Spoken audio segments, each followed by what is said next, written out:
Hello people of YouTube and welcome to the second episode of The Life and Times.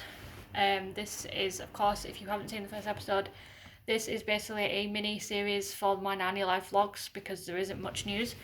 I'm basically talking about, in each video I'm going to be talking about one specific character and their entire life and their entire story in the Chronicles of Narnia series.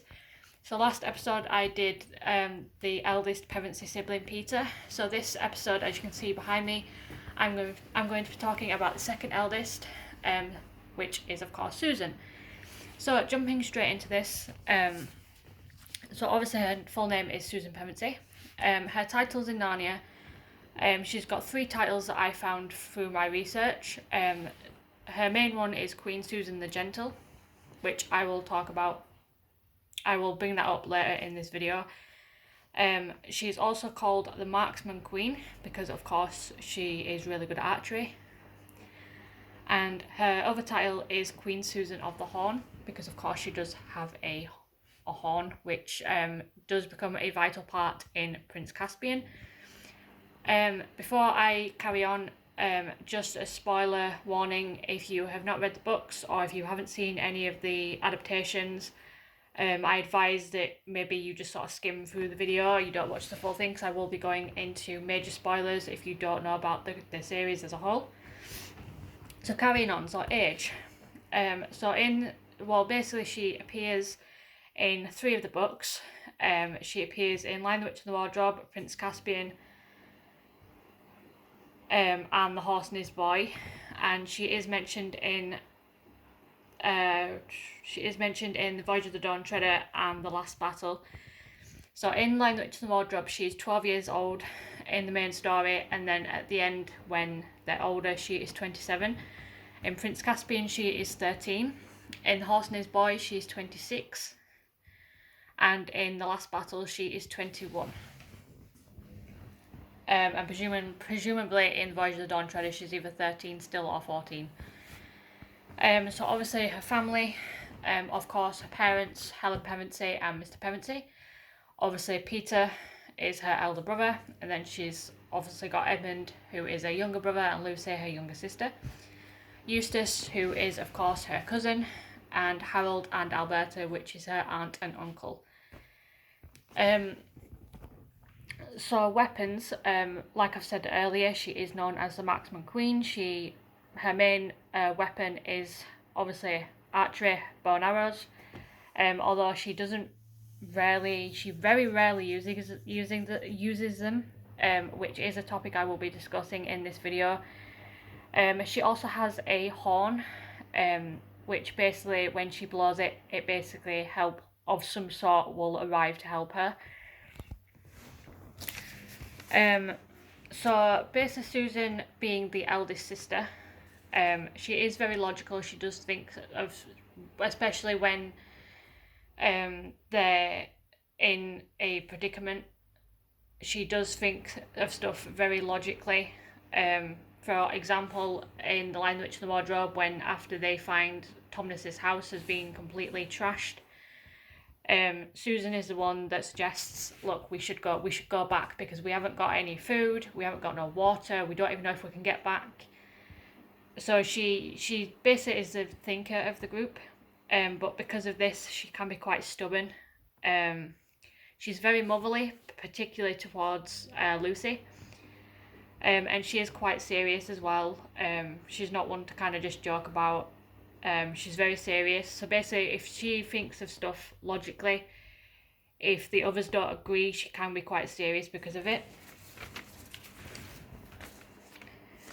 Okay, so I'm going to be talking about her appearances, and of course there is a big thing that I will be talking about Susan at the end. So going through the series, so Magician's Nephew we can skip, just like Peter. You know, Susan wasn't born when Magician's Nephew takes place. So of course Lion, the Witch and the Wardrobe, so Susan along with her brother Peter and her brother Edmund and sister Lucy, she is sent away into the countryside following the bombs that have been dropping on London. So basically, once Lucy enters Narnia and then once Edmund enters Narnia later on, Peter and Susan kind of worried about Lucy, because Lucy hasn't, she's never been one to lie or make up stuff. So when Lucy is telling Peter and Susan, "Oh, I've been to Narnia. There's a forest full of snow. There's a fawn." Peter and Susan initially don't believe her, and they don't want to believe that she's lying because, like I said, Lucy's never told a lie in her life. So Peter and Susan basically believe that something might be wrong with her. She might be going maybe a little bit crazy. So they do speak with Professor Kirk, and Professor Kirk is the one that basically says, "Look, she's your sister. You should believe her." And of course, if you have read Magician's Nephew, obviously you find out that Professor Kirk himself has been to Narnia when he was a child, so of course he's going to believe Lucy. So he doesn't really understand why Pete and Susan, especially saying that Lucy is their family, he doesn't understand why Pete and Susan don't believe her initially. But she does eventually get to Narnia with Peter, Edmund and Lucy. She, just like the others, she's very surprised that it's actually a real place. Like I said a few moments ago, Susan does try to get the others to go back quite a few times. One of the examples being when they get to Tomness's house, they see the house is trashed. They see the note from Morgrim saying that Tomness has been arrested. For now it's getting serious. The police, as Susan puts it, the police are now involved. So Susan basically says, "Look, there's no point us staying here. We haven't got no food, we haven't got no water, we've got no camping supplies, we've got nothing like that. How are we going to survive here without any of them? We need to go back and at least get food." So basically, they, like I said, they go to Tomness's house, they see the house is trashed, they find the note from Morgrim saying that Tomness had been arrested. They meet Mr. Beaver. They get taken to Mr. Beaver's house, have some food there. They get told that Aslan is on the move, and they get told about the whole prophecy. And it is then that obviously Susan and everybody else realises that Edmund has sneaked out and that he's basically disappeared, and that he's obviously betrayed his siblings and gone to the witch's castle. So basically Susan, Peter and Lucy and the Beavers have to continue on without Edmund. They can't stay at, they basically can't stay at the Beavers' home because they know that Edmund will basically tell the Queen where they are, and then if they're still there when the Queen's forces come, they're going to be killed. Oh, excuse me. So they basically have to carry on without Edmund. So on the journey to Aslan, they do meet Father Christmas, and Susan gets 2 gifts. So as mentioned in the previous video, Peter gets his sword Rinden and his shield. So Susan gets a bow and arrows, and she gets a horn. So obviously the bow and arrows are basically her weapon, and she's told basically only use it in times of great need. And Father Christmas explains, look, you're not to fight in the battle, you'll be needed elsewhere, because in the book, basically women, it's basically said that if women fight, it's like an ugly affair if women fight. So women generally don't fight in the books. Completely different, of course, in the movie, which I will go over. And obviously the horn, once she blows the horn, help of some sort will come to her. So she along with Peter, Lucy and the Beavers, they eventually get to Aslan, and Susan does use the horn, as Susan and Lucy are later attacked by Morgrim, and Susan manages to blow the horn, and it basically gets the attention of Peter, who comes to rescue his sisters. So basically after Edmund is rescued, Susan is delighted that Edmund is reunited with them. But after the whole meeting with Aslan and the White Witch, Susan and Lucy do sneak out, and they follow Aslan, and they do witness Aslan's death on the stone table, and of course both girls are absolutely distraught. So basically whilst the battle gets started, and obviously whilst Peter and Edmund are obviously fighting in the battle, Susan and Lucy stay with Aslan's body, and they do witness Aslan's resurrection, and they basically go with him to help free the statues that are still at the witch's castle. And of course, the battle is ultimately won. In the books, Susan doesn't fight, hence the title Queen Susan the Gentle. I think she doesn't even hardly fight. I think she maybe fights maybe once in the entire series.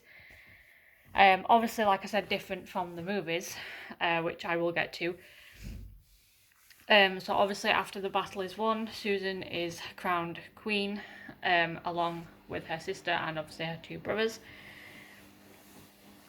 And then at the very end of The Lion, the Witch and the Wardrobe, they're chasing the white stag through the woods, and they unintentionally stumble back into their own world. So the next story is The Horse and His Boy. Now, in The Horse and His Boy, Susan is described as like one of the most beautiful queens that has ever ruled Narnia. She's described as quite a beauty. So in The Horse and His Boy, she receives a marriage proposal from a Rabadash of Calamine. So Susan and Edmund actually go to visit Rabadash, but once they go visit him, they find out that he's quite mean, he's quite cruel. They find out he's quite cruel and mean. So they end up leaving, and Rabadash ends up attacking their ally, Archenland. So whilst I believe Peter does come back, and Edmund and Lucy end up basically going over there to help in the fight, but Susan actually stays behind to help defend Narnia and help obviously keep Narnia under control. So like I said, Susan just basically stays out of all the fights. I'll just leave that down. 1 second, guys. Sorry about that, guys. As you can see, the book keeps falling, so I do need to get maybe a stand for this thing. So where was I? Oh, I was talking about Horse and His Boy. So like I said, Susan basically stays behind. She doesn't go to fight. She basically stays back in Narnia and helps to defend Narnia. So moving on to Prince Caspian. So in Prince Caspian, Susan is going back to school just like her siblings, and they end up being dragged from the train station into Narnia. They end up exploring their old ruins of Cair Paravel, and this is where Susan finds a golden chess piece that I think belonged to Edmund. So that basically confirms, yes, they are back in Narnia. So she does get like Susan, like Peter is reunited with his sword and shield in the treasure room. Susan is reunited with her bow and arrows, but not her horn. It turns out that based on the very last day when in Lion, the Witch and the Wardrobe, when they were riding through the woods and chasing after the stag, at some point Susan lost her horn during this. And so obviously in the treasure chamber, it's not in the treasure chamber because she'd lost it on the very last day. But her horn does become a significant part, because this is basically, it's Prince Caspian that ultimately blows the horn and gets the Pevensies back into Narnia.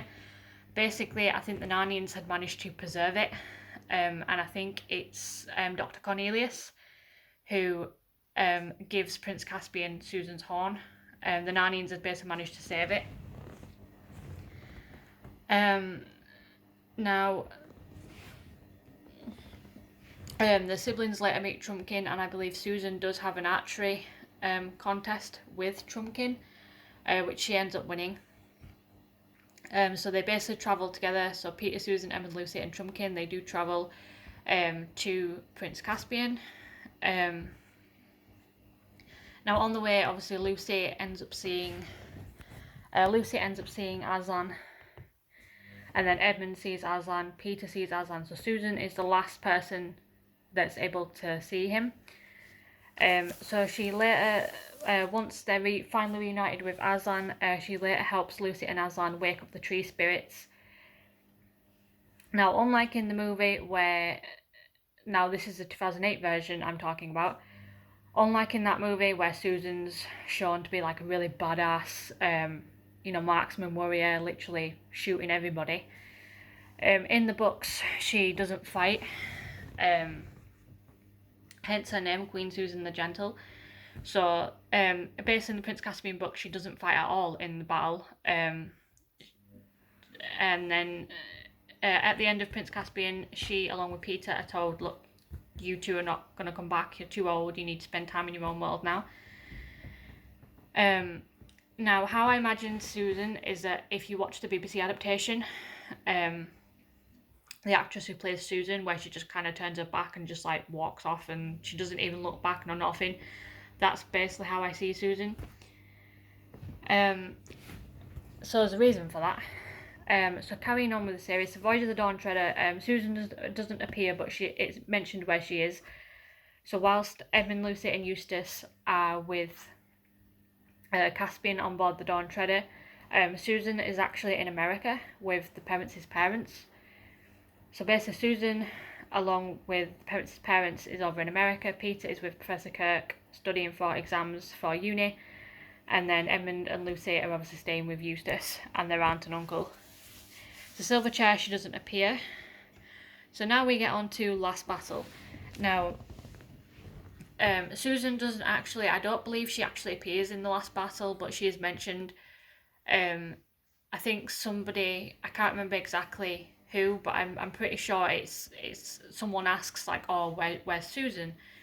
And Peter, in his own words, basically says, my sister is no longer a friend of Narnia. Now, I believe it's Polly and Jill. They basically both say that, all she's bothered about now is makeup, boys. She's basically wanting to get to the age where she's a grown woman, and basically she's wanting to get to that age and then stay there. And over the course of the years, it started to show in Prince Caspian. That's why I like it, where the actress who plays Susan in the BBC Prince Caspian kind of just turns her back, doesn't look back, just kind of walks out of Narnia at the very end. That's why I like that, because it kind of shows that Susan is like not starting to not believe in Narnia anymore. She's basically starting just not to care about it. So by the time the events of the Last Battle happen, Susan has basically stopped believing in Narnia. She's basically saying that, oh, it was a game that we used to play as kids, and she basically just finds it very childish to still believe in it.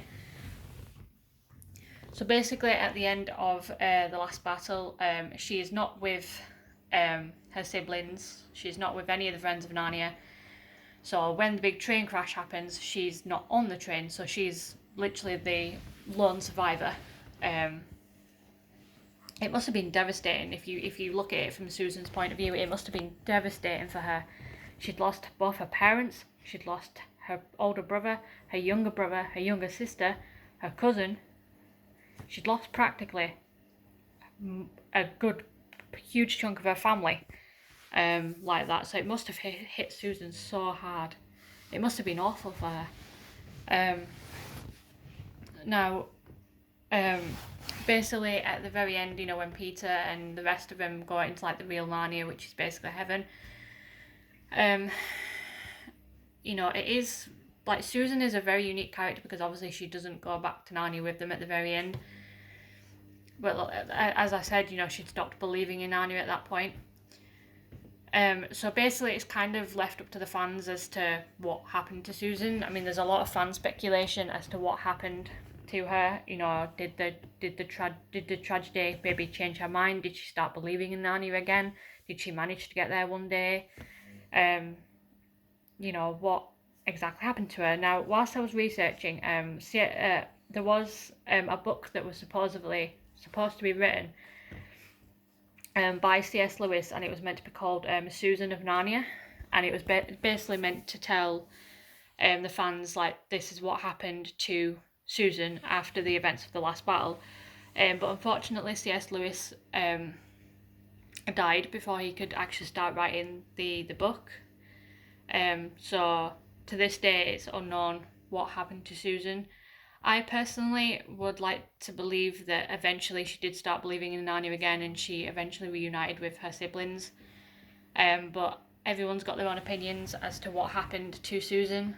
Like I said, Susan is a very unique character. So that is basically Susan's life story. At the end of the series, you don't know what becomes of her. You know, she loses her entire family, and then her fate after that is unknown. So basically, I'm going to quickly talk about the movies because Susan's character does change a lot compared to the books. Now, like I said in Prince Caspian, in the book she doesn't fight at all. Whereas in the movie she's shown to fight in two big battles. The one in Miraz's castle and the main battle at the end. Now, in the movie, I don't know if it was due to direction or if it was just due to Anna Popplewell's performance, but she did come across as being this big marksman warrior. You know, literally she threw an arrow at someone and killed them. This goes against what, you know, the title she was given when she was crowned queen, Queen Susan the Gentle. So you've got her with that title, and then in Prince Caspian she's literally just seen killing numerous people. So I don't get why they changed Susan's character so much. And on top of that, they did add, of course, in Prince Caspian, they did add the whole romance between Susan and Caspian, which doesn't happen in the book at all. So obviously fans have got their opinions on the whole Susan Caspian romance. In Magician's Nephew, or not Magician's Nephew, in The Voyage of the Dawn Treader, she does appear in the movie, where like she basically when Lucy is looking through the magician's book, and she basically sees like a more beautiful version of herself. That's how it's described in the book. It's just a more beautiful version of herself, but in the movie they found it quite hard to visualize that. So in the movie they thought, Lucy would want to be like her sister. So it was, still to this day, is a cool transition where Georgia Henley's face kind of merges into Anna Popplewell's face. The scene as well in Voyage of the Dawn Treader, where Lucy basically transforms into Susan and she ends up at like some sort of weird party. Yeah, that scene still kind of makes me like sort of lost for words whenever I see it. It's just so random. But of course, you know, we can all compare, you know, the character. I definitely prefer Susan's character from the book rather than the movies. Like I said, she was given the name Queen Susan the Gentle for a reason. In the Prince Caspian movie, she's shown as like a skilled warrior. I'm not saying that she can't fight. I mean, in the books, I think she uses her bow and arrow, I think once, maybe, if that. You know, she literally just uses it in times of dire need, whereas in the movie she literally uses it like practically all the time. So that is the life and times of Susan Pevensie. What do you guys think of Susan? And what do you think happened to her after the end of the last battle? That'll be a good discussion to talk about in the comments below. So thank you for watching. Of course, I've still to do Edmund and Lucy, as well as obviously I'm going to cover every other character when I get time to shoot these videos. So thank you for watching, guys. Let me know what you think of this new mini series that I'm doing. So that's all for now, guys. Thank you for watching. Consider liking and subscribing. And of course, if you want to stay up to date with the Narnia news, head over to Narnia Web. They post all the main news. These videos I do are just based on my own opinions, talking about the news. But if you want to stay up to date with the latest news, definitely go over to Narnia Web. So that's all for today, guys. Hope you're having a good day, whatever you're doing. See you all later.